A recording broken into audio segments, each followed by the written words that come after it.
That's our reporter Laura Emmett there. Well, to discuss just what might be the main agenda behind all the security and closed doors there. I'm now joined by Tony Gosling. He's an investigative journalist live in Bristol in the UK. Tony, we've had a bit of a background picture of what these people are, who they are, what the group is made up of. But why is it that when it comes to this group, that wild conspiracy theories abound? Why do you think they attract this reaction from people?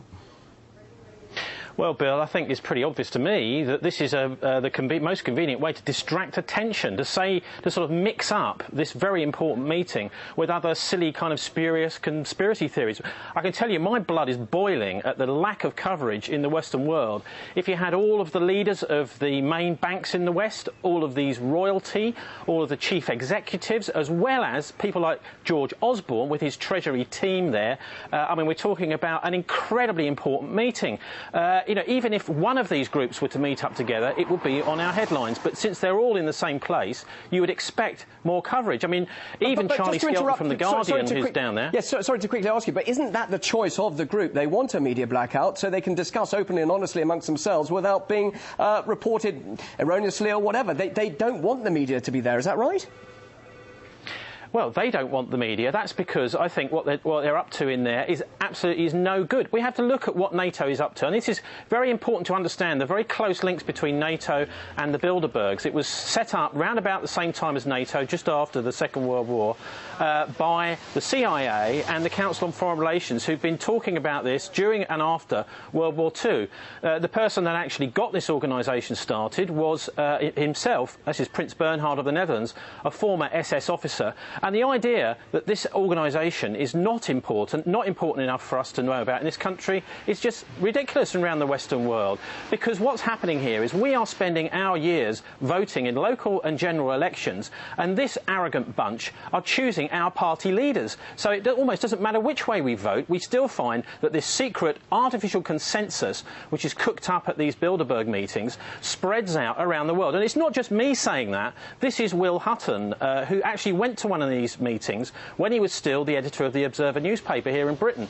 That's his assessment, is that the consensus that they decide at Bilderberg forms the backdrop against which worldwide, actually mainly Western policy is made, certainly countries in the NATO zone.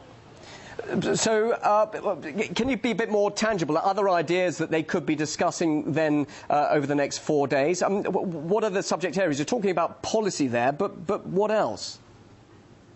Well, they will definitely be looking at the developments from the Arab Spring. And also, one of the key things that they do, subtly, kind of behind the scenes, is they bring on people they think may be on their programme, their idea of economics, their idea of global strategy. And what they do is they see if these politicians, up-and-coming politicians, are the ones that they want to be party leaders in the future. I mean, even people like the Secretary-General of NATO is chosen there. But as for what exactly they're talking about, clearly they will be looking at the euro. The euro has been a disaster. And one of the things that irritates me is that they are asking us, as you just said, to trust them. I don't think we can trust them. Look at the financial mess they've made across the whole of the Western world. And also, look at the way that NATO is now tearing up the UN Charter. Now, the UN Charter is not just any old document. This is the main piece of international law, which was put together at the end of the Second World War.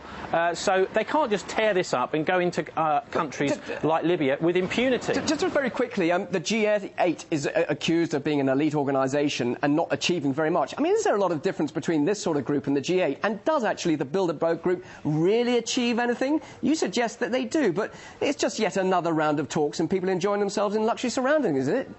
Do they actually achieve something?